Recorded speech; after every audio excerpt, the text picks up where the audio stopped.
this session, which is on the water education and capacity development, we will have around 1 hour, and we hope that it's negotiated with the interpreters. They can stay until 1:15, like with us, so that we can go through this session. And for this session, we have a variety of panelists coming from university, academia, UNESCO Water Family, and we have also some who are online, 2 online, and 3 who are here. And I will go rapidly to introduce them rapidly. So we have Awa Niang Fall, who is a professor at University Cheikh Anta Diop. And also, as you know, some of you know that Awa has been coordinating the NEPAD Water Center's activities within the University of Dakar. Then we have online Eddy Moors, who is rector of the IHP Delft Institute, and also as indicated a few minutes ago by the ambassador of Netherlands, Eddy Moors is also the president of the WAMUNET, so the Global Network of Water Museum. Then we have Will Logan. Will, we have been working with Will for many years. He is the director of the International Center for Integrated Water Resource Management in the US. And Will has been very supportive to us in implementing a variety of programs, including hosting ICIWaRD program. And then we have Eric Servat. Eric Servat is the director of the International Center for Interdisciplinary Research on Water System Dynamics, ICIReWarD, which is a new Category 2 center of UNESCO based in Montpellier. Also, Eric has been working with us for many years, leading one of our oldest cross-cutting program, which is FRIEN program. Thank you for that, and also for continuing doing that and hosting the secretariat. And lastly, online, we have Neno Kukurik, who is a former director, as you know, of IGRAC, and also a UNESCO Category 2 center. You have been also working with IGRAC, as you know, this year, the year of groundwater, all visible worldwide, and thank you for all the support. So those are the panelists. So I have with me a new colleague who arrived on Thursday. Her name is Rama Al-Fitri. So Rama Al-Fitri is the new chief of section who will be dealing with capacity development and water family at within the division, and also leading all the program regarding eco-hydrology and also water quality and water education. So Rama will assist me to be co-moderating. She will finalize the discussion with the last question, which will be a question I will be asked at the end to all the panelists on the key messages to bring to the UN water conferences as far as water education and capacity development is concerned. So she will be handling the last part of the discussion. From my side, I will take care of of course, we share with you many questions, but we'll focus on really the question on the type of water professionals. You heard about so far discussion on we need skilled water professionals, we need water education. So from your perspective, that's the question which I would like every one of you to respond. What type of water professionals do we need in supporting countries to address complex interrelated water challenges? Based on your experience of academia or also water professionals, and also depending on the speaker, I will focus much more on water family, those who are members of the water family, and those who are not members of the water family, I will focus on the issue of cooperation with developing countries, how to build cooperation with developing countries. So without further ado, let's start with the first speaker, Awa. Je vais parler en français. I'm going to speak French for you, if I may. Thank you for being here for this session. So according to you, what types of water professional do states need in order to address the complex interrelated water challenges? And regarding this question, could you also identify the type of cooperation, of international cooperation that could be developed with developing countries to support them? Awa, in 5 minutes, please. That would help us. Thank you very much, Abu. Thank you, UNESCO, for giving us an opportunity to speak about this topic. I would like to share with you our experience with UNESCO regarding a roadmap of human resources in the water sector in Africa in general, but in particular West Africa, Senegal, Ghana, Nigeria, as well as Burkina Faso.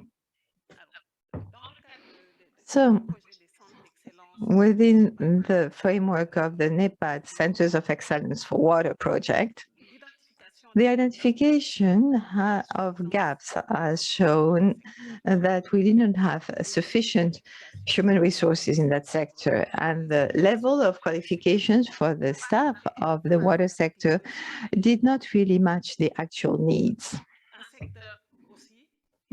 Also, this is a sector that is not really attractive for those who are inside, and also there are some losses in human resources related to the fact that when we have a capacity building in that sector, the staff tends to leave the sector after the capacity building exercise because they feel in general that they can have much better wages elsewhere.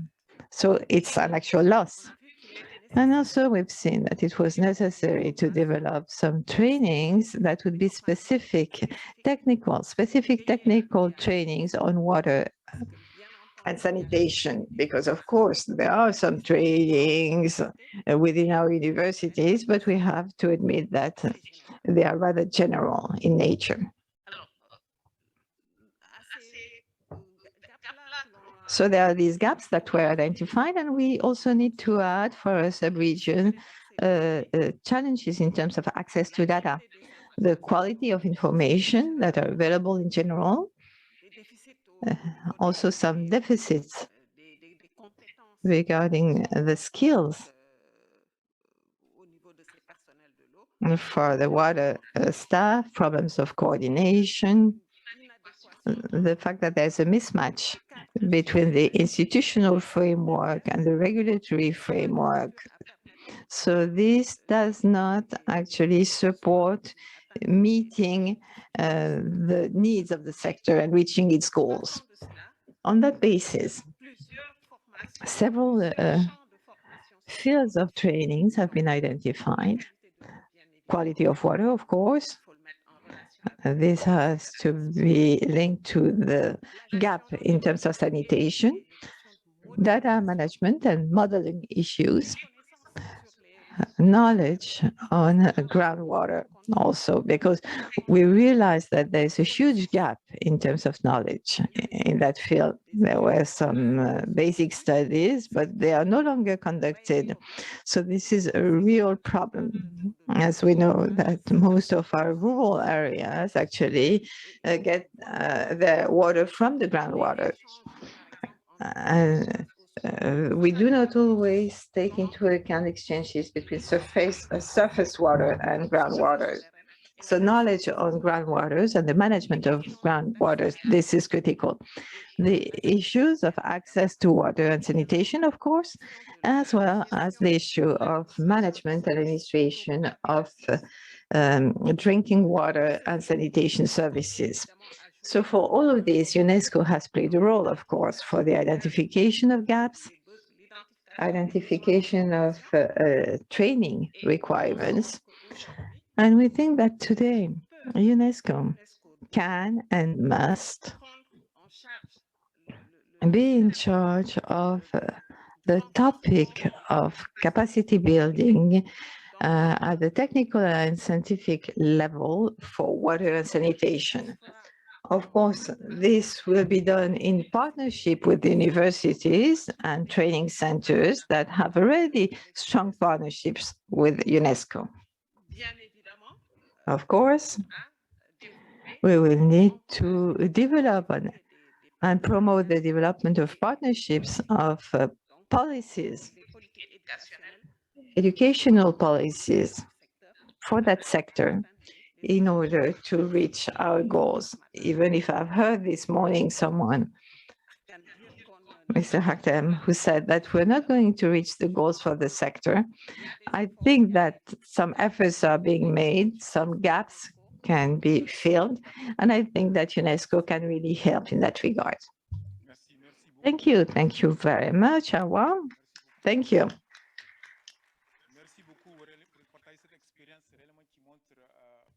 This is the type of experience that shows the mismatch between people who are being trained and the needs on the market.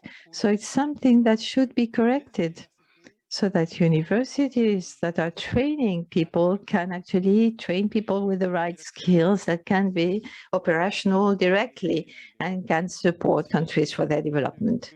And also the idea of developing partnerships. This is very important. Thank you very much. So now I'm going to ask the same question to Eric Servat. Eric, you've heard Awa regarding these issues, and you are the director of this new UNESCO center.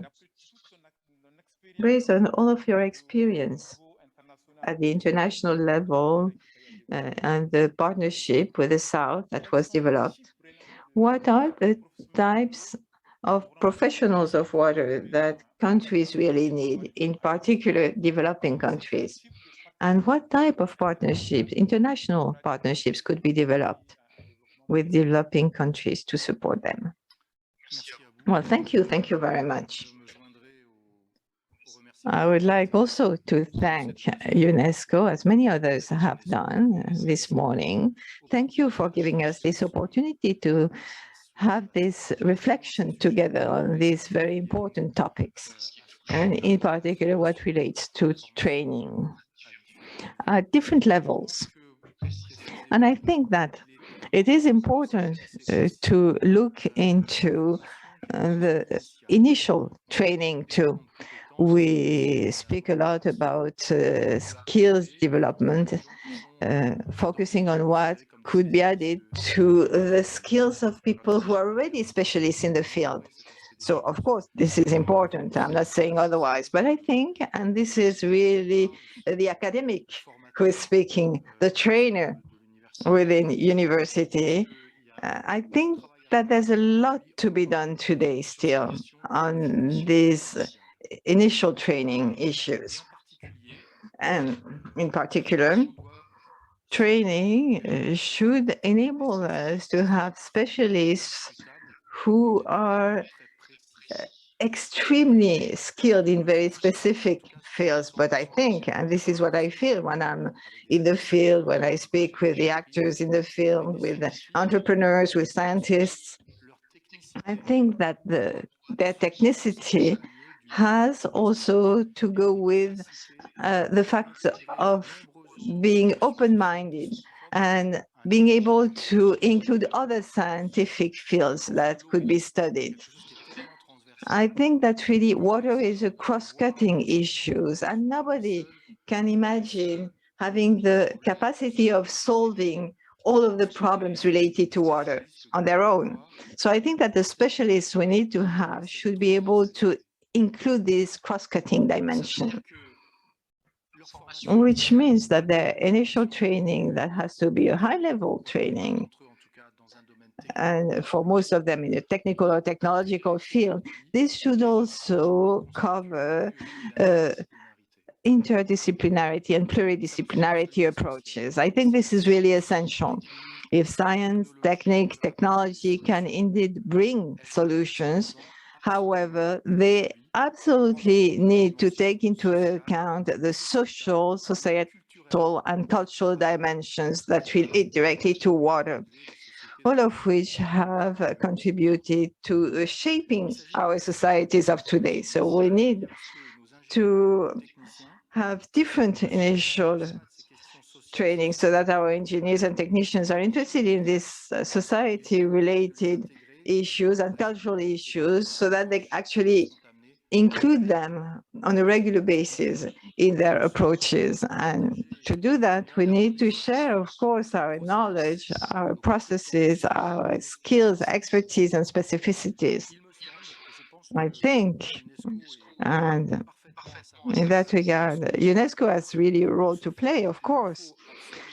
We need to promote everything that relates to the possibilities of having exchanges and receiving staff and students, for example, having some regional trainings in order to optimize skills, expertise, and means. Often there's a problem in terms of means. Expertise, we can find it, but we have a problem of means to organize this type of trainings that will require, of course, some exchanges of students and staff, and in particular, in developing countries. Today, we have examples of regional trainings, in particular in West Africa, that are working very well. They were built by actually consolidating several countries and universities, having exchanges of students at the level of the region. And this way, we're able to have teachers sent from one country to the next, from one university to the next. And these trainings had sufficient means. They were supported in particular by the EU, but they were extremely successful, and they showed why it was so interesting to be able to have this type of exchanges, exchange of cultures, as I was mentioning, culture relating to water, but also to training. And I think it is very important in 2022 to be able to have this type of exchange without limiting ourselves to these traditional training structures that we all know in our countries and structures. It's important to be able to have these exchanges. Through the European Union, the model of university alliances emerging. Now, this is a model that we should probably encourage and develop. This opens up to a sharing of scientific knowledge regarding water. And this is the case for an alliance I know well, which is Charm EU. The students come from Montpellier, Barcelona, Dublin, Utrecht, Budapest, and they will soon be joined by German and Finnish students. So these models enable us to cross all these different cultures and approaches. And I think that UNESCO is definitely the forum where we can promote this kind of approach. And UNESCO should therefore provide strong support to this kind of approach. And in concluding, I would say that we must also promote work and education directly on the ground, in particular in developing countries. For example, I want to emphasize the remarkable work done by the UNESCO chairs, which in Africa and in sub-Saharan Africa, working daily on the ground on the role of women for everything which concerns water. And I recall in Madame Azouley's speech during the World Water Day in 2021, the fact that she was recalled that at present, the fact that all too often it's women and their daughters who are in charge with everything related to water. This led to hundreds of millions of hours during which these little girls did not go to school. And I think there's a huge amount of work to be done there. And I think that when we look at the water that's being done by these UNESCO chairs, on this particular issue, it is essential that we promote the links and partnerships between Category 2 centres and the UNESCO chairs. Indeed, I think that the centres can provide additional resources and scientific contributions in order to help and also contribute to the work which is being done in the field. So I'll just dwell briefly, I'll speak for my own sector here. This is what we do. And we have partnership agreements which are in the process of being completed between our centre in Montpellier and some of these chairs which are working on the ground. And everybody, it's mutually beneficial. I think it will enable us to promote and go further on these very important matters. So, dear Abu, these are some of the avenues that I think we should adopt regarding training. And I think that in all these avenues, UNESCO has a very important role to play. Thank you very much, Eric, for identifying these challenges, and in particular, the approach revisiting initial training in order for it to be far more cross-cutting, in order for people to understand, to be open-minded, so that people just don't focus on one particular area. I think this is very important. In fact, it's critical.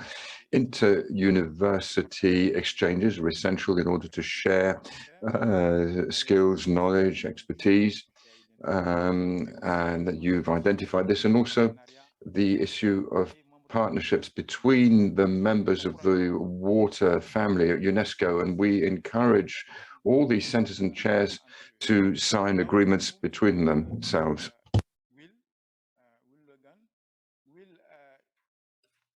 just had many issues raised on capacity development during the discussion so far. So from your perspective, what type of water professionals countries do need in order to really to address water challenges which are complex now, and also what kind of international cooperation you can see in supporting developing countries moving forward those challenges? Yeah, thank you. I think I have to apologize. I do have a few PowerPoints, not because I'm going to talk forever. No, we don't have a few PowerPoints. We do, but because it helps me to generate the flow here. So many of you know I've been involved through our Category 2 Center, particularly with the GWADI program, the Arid Regions or Drylands Water Program, and that has proved to be a key element of us trying to figure out the answers to some of the questions you're asking about the kinds of people and also the ways that we go about trying to do capacity building. And unlike most of the other speakers, I'm asking more questions than answering questions. So, well, I'll just start talking through this. So with our center and with GWADI, we've operated in a couple of different ways. And the first way we have operated is country-based. So it's in the case of ICIWaRM and the Dominican Republic Category 2 Center on the Caribbean and its parent body, INDRI, the National Water Institute. We started out in 2008 with their first meeting as a new Category 2 Center, trying to strategize. And through that, we started building trust. They asked us, we put together an agreement. They asked us to, next slide, please. They asked us to help them with the top right, some rising lake levels in the southern part, which were drowning out the border. Then we graduated from that into very technical training. The The Hydrologic Engineering Center, or HEC models, are part of the larger institution we belong to. And then on the lower right there, we developed more into the water management issues, what we call shared vision planning or collaborative planning, those kinds of issues. So this was a case where the collaboration was focused. It was focused on the country. We developed great relationships. They're more willing to share data with us, of course, because they trust us, we trust them. So that's an example where the question of, well, what kinds of professionals are needed, of course, it depends on what you're doing. But if you work for a water resources management agency, you have a lot of the different kinds of professionals there who are used to working in water management. So that's one way at it. Next, please. But through GWADI, we've also been working on more generic tools. So some of the earlier speakers spoke about, I think András talked about all of the terabytes and petabytes and whatever bytes of data that are out there and using those. And back 10 years ago or more, with Princeton University, UNESCO started working on the African Flood and Drought Monitor. And that's an example of creating a tool without being sure exactly how it's going to be used. Now, how's that going to work out, right? Each country has their own specific needs. But on the other hand, if you create good tools, often they can be used flexibly for a lot of different purposes. In the case of this tool, it's called the Flood and Drought tool, but in the end, it turned out that a lot of the uses were medical. It was folks worrying about different diseases and how they were spreading relative to temperatures and precipitation and migration caused by climate and stunting. So all kinds of very interesting applications that actually we really had no idea they would be used for. So creating tools, good tools, perhaps that's a good way to go too, and let countries find their own applications. Next, please. And another example of that is a tool. Is a tool that we created. Oh, I'm sorry. Eventually, we did end up applying them to national monitors, which is closer to the way that we imagine. Next, please. Another is the Persian family of products. Again, big data, satellites, modeling, all these kinds of things. Here we have even less an idea of who's using it and how, because a lot of this isn't in the published literature.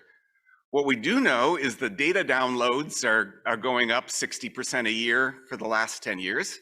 Someone's using them.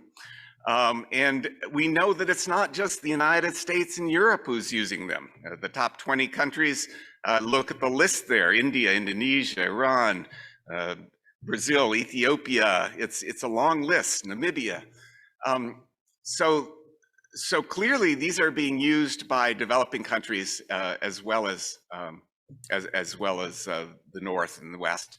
So the question is, should we know more about our people using them? Could we do a better job? And the answer, of course, is yes on that. The last slide, please. This is an example of a framework that was developed, again, over maybe 10 years between UNESCO and the Corps of Engineers and the World Bank, Deltaris of the Netherlands. And this has been a rock star. This is something called climate risk-informed decision analysis. This is something that UNESCO has done an amazing job on. Koen Verbist over there has published his own papers on it. We just had a conference last year with online plus in person at 1,000 plus people. online courses now in the open learning platform. So an amazing collection of things, but everyone's using this in their own way now. It's a framework where we weren't aiming at any particular one country. So then the last slide, which is just a summary, all of this, almost all of it was done through GWADI, through the UNESCO IHP framework of frameworks, let's call it, a program that provided contacts, provided context, provided folks at the Secretariat and at the field offices to develop, to ask around what are the needs. So the question is, which of these approaches is better? Which is serving the folks that we're trying to serve? So questions, not answers. Thank you. Thank you, Will, for sharing with us the approach, really the country-driven approach, and also the delivery of tools and methodologies to countries based on their needs. And it's a very good example of partnership and cooperation. So let's move to our colleagues who are online now. We have two colleagues online. First, Eddy Moors, Rector of IHE. Is he with us? Eddy? Okay. Eddy, thank you really for making time and also for staying for this session. The question is that based on your experience, you as the director of IHE, training people on water sciences, what type of water professionals you think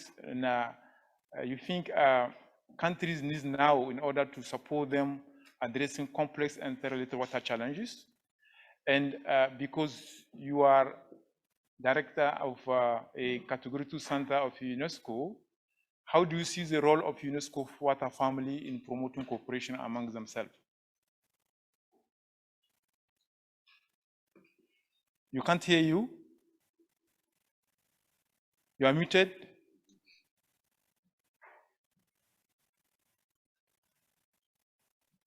Is this better?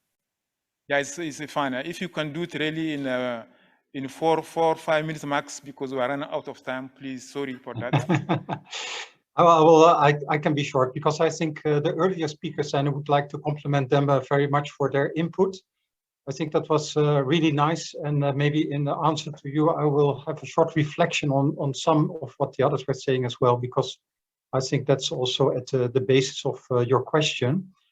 First of all, I think that we all know that there is something that needs to be done. And if you want to speed up something, you need a bit of new approaches there. And the fastest way to introduce new approaches is, I think, through capacity building. And I think that it's not only the training part, it's also the institutional setting. So that reflects maybe a bit also on what Will, for example, was showing about models. I do think that we should also develop them, but also the capacity, how you can then use those models. And maybe to what Awa was stating in the beginning, and I think that's really important, and that also came out from the earlier session, is that we need to do something together with the other sectors. So it's not only the water sector, we need to get the others on board as well. That requires awareness raising in the other sectors and collaboration. So if we train people, I think it should be people that are well aware about the problems and the issues that are also playing in the other sectors. Otherwise, it will be quite difficult to take the right measures, but also to find the partnerships with these other sectors to really make a step forward. I think also a big concern there is that you see in a number of countries that people are being trained and then they leave their job. I think that is also quite often happening in mid-career positions. I've been looking at that specifically in some countries, and of course it's different from country to country, but in some cases what you see is that for those people there's not a clear career perspective in the company where they're working for. Sometimes that can be simple cases, at least I call them simple. It can be that the challenge is not there for them anymore, and they would like to do, for example, their own research, or they would like to have, say, tools that enables them to use the models that they have learned to use, to really apply that, or to write a part of a paper, or to be, say, leading an experiment, maybe a smaller experiment to start with, but then later on to bigger experiments. So thinking about this career perspective, I think should be a part of capacity development in the broader sense, and that can help. Of course, the applicability of what you're learning, I think, is really, really important in all cases. But that can be quite different depending on the different positions. The way how I see this is besides those points, also in collaboration with the water family within Unesco, and how we can collaborate with the other centers and make use of the chairs, but also see how we can strengthen this. I think Eric also mentioned a part where there is an exchange of students, but also exchange of staff. I think that would be quite nice way forward if we can come up with a way where the chairs could also, maybe in collaboration with the centers on the basis of secondments, maybe stay at different institutions within the water family, but maybe also outside of the water family. I think that could really strengthen this collaboration. And I think also, if you look between the regions, I think it would be quite nice if between the different regions, there are also some stronger collaborations than we have at the moment. I know that also on the initiative of some of those are present here, we started to also look at Cairo Water Week, if we could have a site event together also with Region 1 and the region, in this case in Africa. But I think it would be nice if sometimes different regions try to collaborate with one another. So I'm very much looking forward to the outcome and the implementation of the IHP-IX program, because I think in essence that's also in the background there. So I hope that this opportunity will be used to create this collaboration between chair centers, but also outside of those. So thank you, Abu.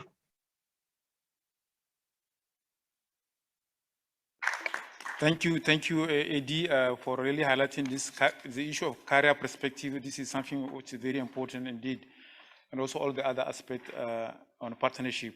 Let's move now to the last speaker, not the least, Neno, our good friend Neno.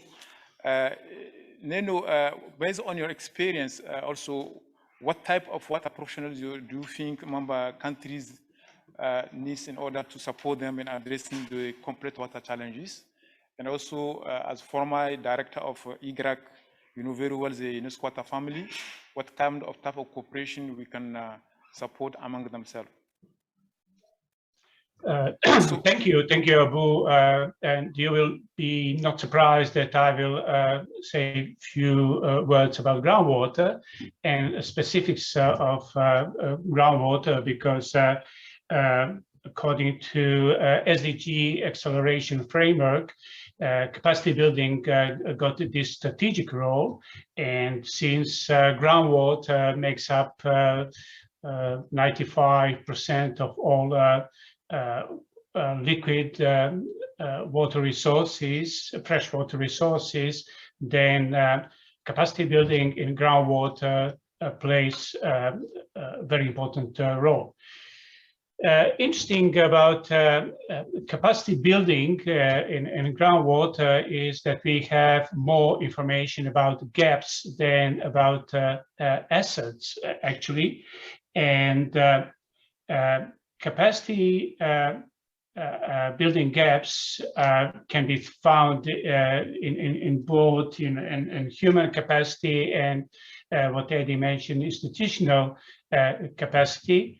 And it concerns knowledge, it concerns skills, but also attitude towards data management and data processing.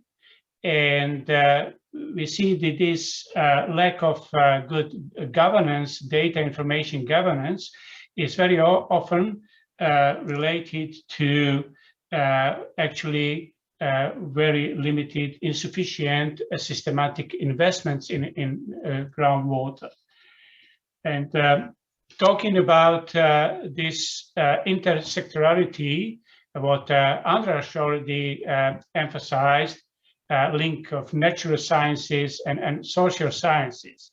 We see that in our trainings all over the place, especially when we bring together young scientists on, let's say, transboundary aquifer capacity building trainings, where you need skills not only on groundwater, but also on socio-economical aspect, environmental aspect, institutional aspect, legal aspect. And you see these young fellows absorbing this, for them, very, very new and unknown areas of expertise. What is, I think, very important to emphasize that we notice that content-centered capacity building programs are running a risk of being ineffective. We need really more case development tailoring. We need more problem-centric and specific programs. The problem is that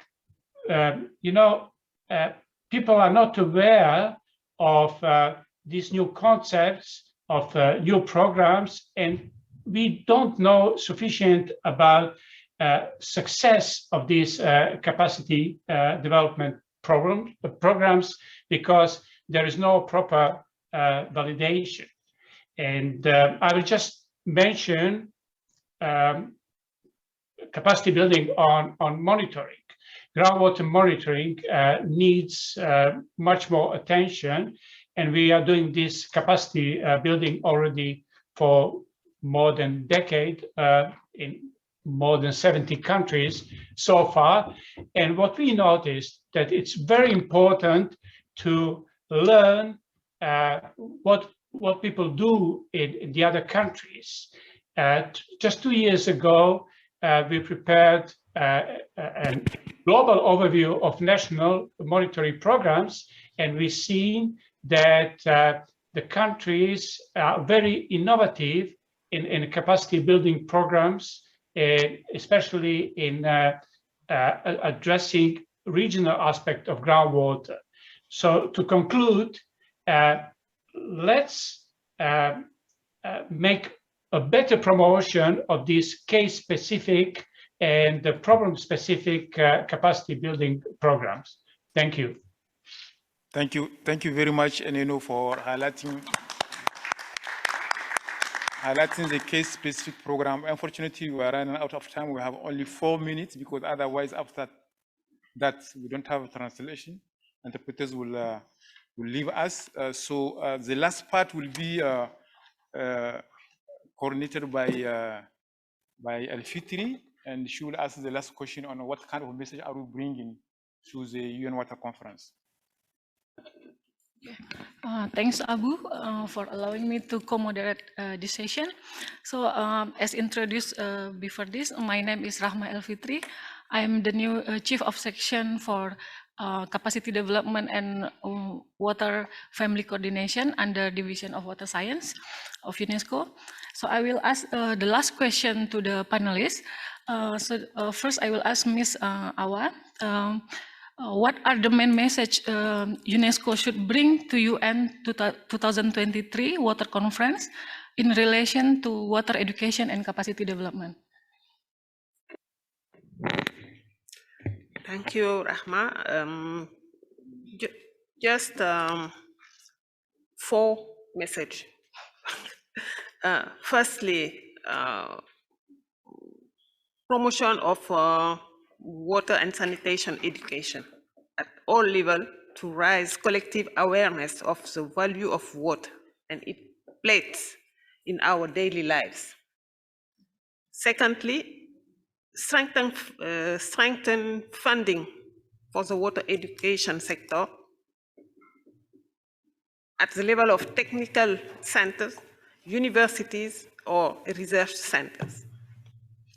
and enhance the value of water and sanitation jobs by encouraging government to make the sector more attractive in terms of salaries. We also need to pursue fundamental but also applied research in the water sector as a basis for all development policies of our states and governments. And finally, the security of water and sanitation as a fundamental right for every human being, but the respect and the protection of water resources as a duty for every citizen everywhere. Thank you very much. Thank you, Ms. Awa.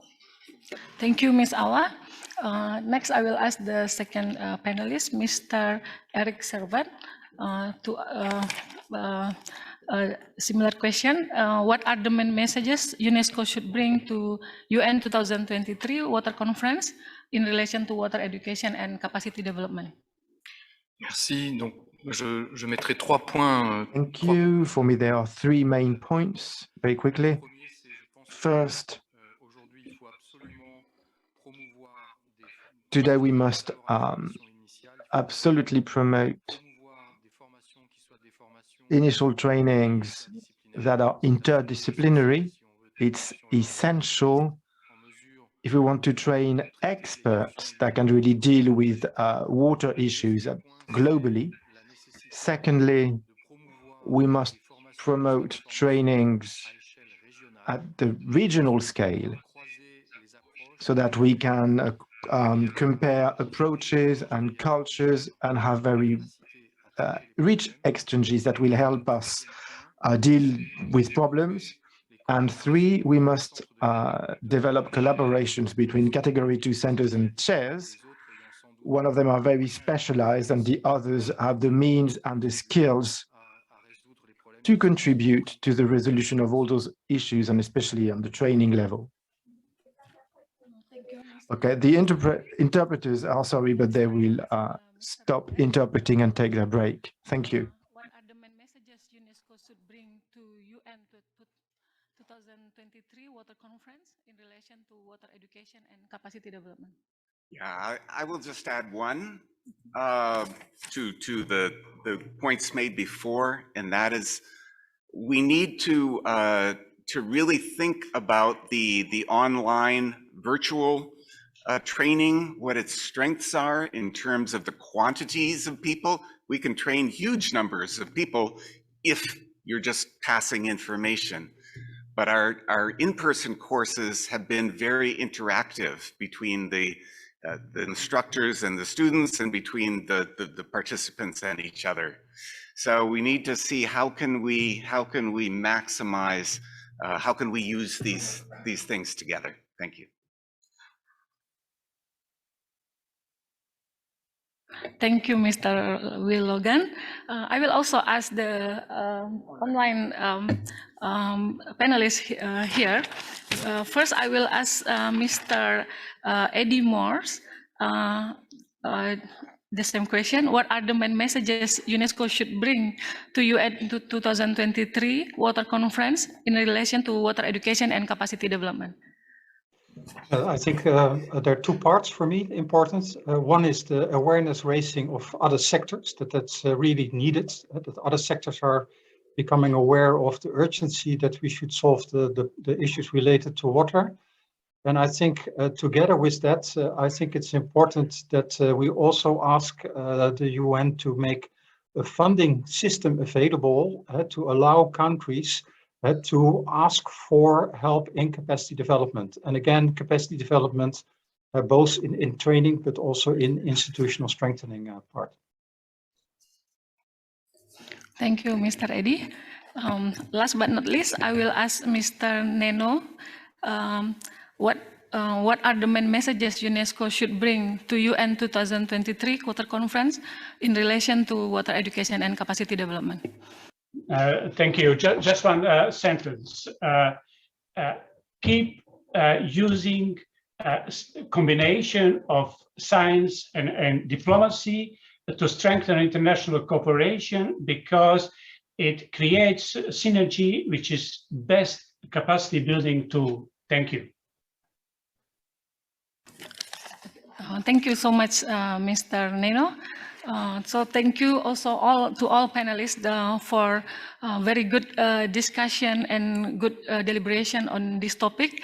So before I end this session, I would like to highlight key messages for UN 2023 Water Conference on Capacity Building and Water Education, mostly mentioning or highlighted that the need for water professional, specialists or scientists that will be able to address the water issues to allow better water management. And then also related to the need or resources that we need related to funding and skillful or apply research, and also related to type of the program or that we need, for example, online. So because we can mix the program to make it more attractive. And last but not least, in terms of the field itself, related to security, related to water and sanitation, related to health. So this kind of thing we will make sure to bring it later to the UN 2023 Water Conference. Thank you so much for all participation, and hope you enjoy with this discussion. Thank you very much.